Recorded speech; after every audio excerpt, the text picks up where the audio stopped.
नमस्कार और जय श्री कृष्णा। स्वागत है आप सभी का हमारे चैनल पर। 5 दिवसीय दिवाली महोत्सव का दूसरा दिन नरक चतुर्दशी। यह पर्व एक साथ 3 नामों से जाना जाता है, नरक चौदस, रूप चौदस और काली चौदस। यह दिन नरक के भय से मुक्ति, रूप सौंदर्य की प्राप्ति और नकारात्मक शक्तियों के नाश का प्रतीक है। आज के इस विशेष वीडियो में हम जानेंगे नरक चतुर्दशी की पौराणिक कथा, नरकासुर वध का रहस्य, रूप चौदस पर रूप सौंदर्य प्राप्त करने का उपाय, यमराज के नाम दीपदान की सही विधि। यह कथा सुनने और विधि अपनाने से व्यक्ति को नरक की यातनाओं से मुक्ति मिलती है।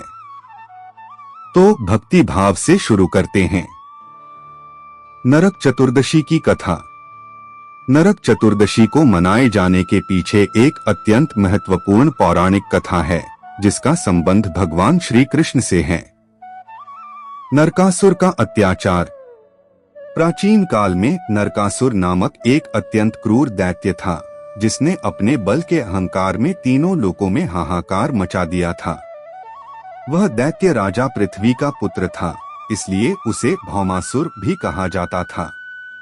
नरकासुर ने अपनी शक्ति का दुरुपयोग करते हुए 16,000 देव कन्याओं और रानियों को बंदी बना लिया।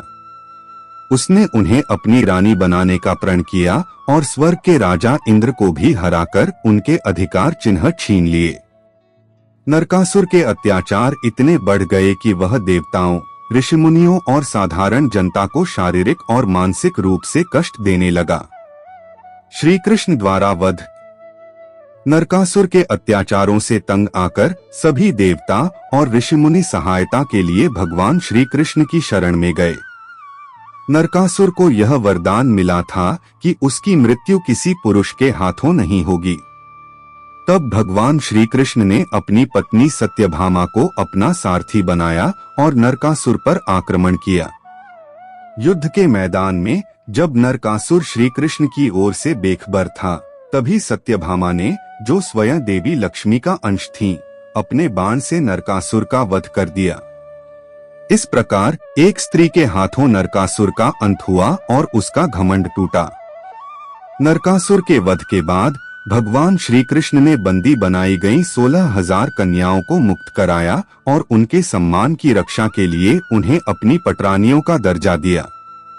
नरक चतुर्दशी का महत्व। नरकासुर का वध कार्तिक मास की कृष्ण चतुर्दशी के दिन हुआ था। इस दिन लोगों को उसके आतंक से मुक्ति मिली और अंधकार पर प्रकाश की विजय हुई। इसलिए इस दिन को नरक चतुर्दशी के रूप में मनाया जाता है। रूप चौदस और काली चौदस का महत्व। इसी चतुर्दशी तिथि को 2 अन्य कारणों से भी पूजा जाता है। एक, रूप चौदस, सौंदर्य की प्राप्ति। कथा है कि जब नरकासुर का वध हुआ तो श्री कृष्ण ने विजय के बाद अपने शरीर पर लेप लगाया और स्नान किया।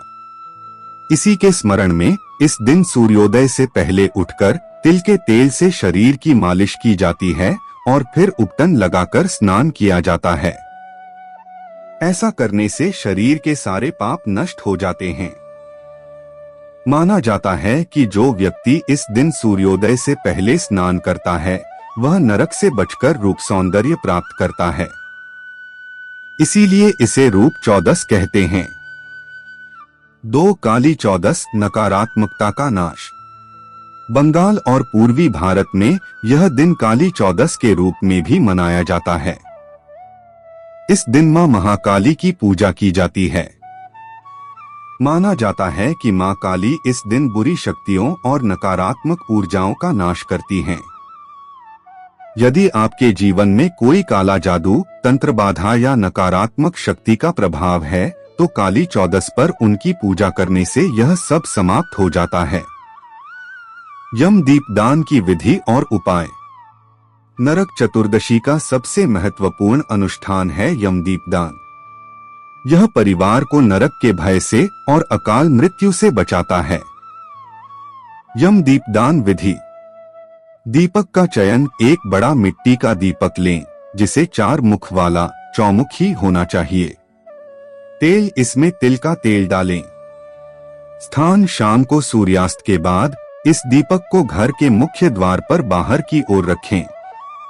दिशा, दीपक का मुख दक्षिण दिशा की ओर होना चाहिए क्योंकि यह यमराज की दिशा है। मंत्र, दीपक जलाते समय यमराज को नमन करते हुए यह मंत्र बोलें, मृत्युना पाशदंडाभ्या कालेन चमया स त्रयोदश्या दीपदानात् सूर्यजः प्रियतामिति। अन्य दीपक, यम दीपदान के अलावा घर में 5 दीपक जलाए, एक रसोई में, एक पानी के स्थान पर, एक तुलसी के पास, एक पूजा घर में और एक छत पर। याद रखें, इस दिन कूड़ेदान और पुरानी झाड़ू को घर से बाहर निकाल देने से दरिद्रता भी घर से बाहर चली जाती है। तो दोस्तों, हमने जाना कि कैसे नरक चतुर्दशी का यह पर्व अंधकार को मिटाने, रूप को निखारने और नरक के भय से मुक्ति दिलाने वाला है। आप भी इस शुभ दिन पर नरकासुर वध की कथा का श्रवण करें, सूर्योदय से पूर्व उपटन से स्नान करें और यमराज के नाम दीपदान अवश्य करें। यह जानकारी आपको कैसी लगी, हमें कमेंट में जय श्री कृष्णा या जय महाकाली लिखकर जरूर बताएं। अगर वीडियो पसंद आया हो तो इसे लाइक करें और अपने प्रियजनों के साथ शेयर करें। और हाँ, दिवाली के महात्म्य से जुड़ी सभी वीडियो देखने के लिए हमारे चैनल को सब्सक्राइब करना बिल्कुल न भूलें। मिलते हैं अगले वीडियो में। धन्यवाद।